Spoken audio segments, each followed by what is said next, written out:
back in 1933 was a dream game, and it still is. 14 of those players in that first All-Star game went on to become members of the Hall of Fame.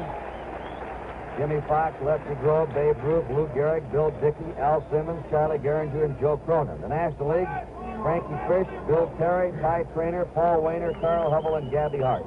The coaches were Eddie Collins, Bill McKechnie, and Max Garrett. I wonder how many tonight, later on, will be voted in the Hall of Fame, as we had from that original All-Star game. Juan Marichal is now pitching of the Giants, a 15-game winner so far this year, his 7th All-Star game appearance. And he's facing the Twins' Rod Carew, who bounced to first his first time up.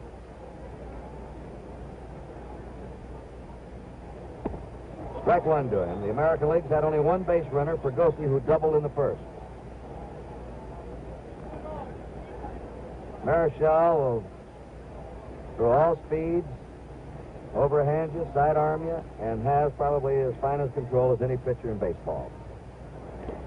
Strike two. I think he'd walked only 23 men all year and nearly 200 innings of pitching. Kurt, and occasionally he'll do the same thing that Tiant does. He'll look back into center field and not look at you. He does a lot of the same things, I think not quite as herky-jerky as Tiant, though. He gives you that big leg kick that we'll show you. There's a bounding ball. A second. Kessinger over there and comes up with another good play. He had to really get something on that one, and he had to wait for the second hop. So Carew bounces out, Kessinger to McCovey. One out. Carl Yastrzemski popped up his first time.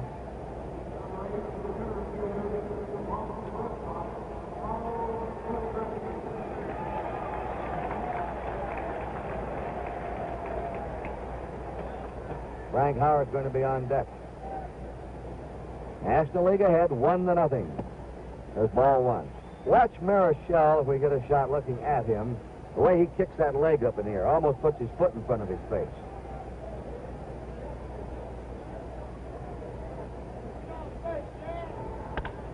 Yastrzemski hits a hot ground ball. Helms up with it to McCovey. And the National League playing brilliant in the infield. Helms took a base hit away from Yastrzemski. That was a very fine play by Tommy Helms, Kurt. It was also a good play by Willie McCovey. Willie McCovey went over for that ball and then had to come back to bag and turn completely around, and Helms made a perfect throw. Watch this play by Tommy. The ball hopped up for him. He's looking right at it, as you can see. The throw, he has to wheel, turn around to his left. Here's the throw. Now we're back to live action, and Frank Howard up, line to short his first time. 2 down, nobody on, top of the 4th. The National League ahead, 1-0.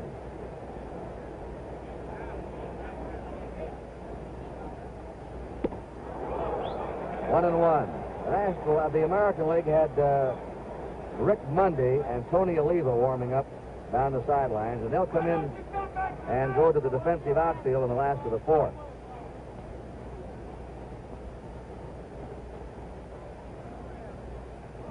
Eleven in a row now have gone down for the American League. Here's the 1-1 pitch to Howard. Fastball inside, 2-1 to him.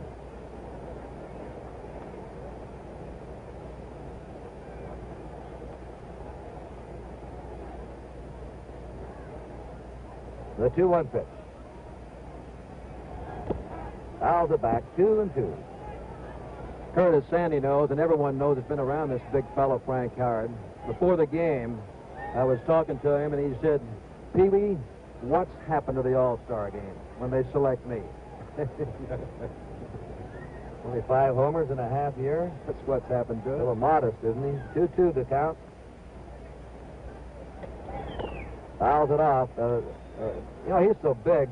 Dick Williams said, I don't know whether we can beat these fellas tonight, but I like to fight them. With Boog Powell and Howard and Willie Horton and Bill Freehand. Somebody asked Dick Williams when the American League was going to leave on the bus yesterday. He says, ask Mr. Howard. The 2-2 pitch. Sidearms him and strikes him out.